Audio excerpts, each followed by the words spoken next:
গাজীপুরের কালিয়াকৈর উপজেলার চাপাইর ইউনিয়নে বিএনপির 31 দফা কর্মসূচির আলোকে এক কর্মী সমাবেশ অনুষ্ঠিত হয়েছে।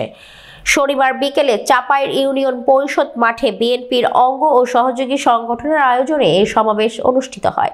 চাপাইর ইউনিয়ন বিএনপির সভাপতি ডিজি রাব্বানীর সভাপতিত্বে সভায় প্রধান বক্তা হিসেবে বক্তব্য দেন উপজেলা বিএনপির সাধারণ সম্পাদক পারভেজ আহমেদ।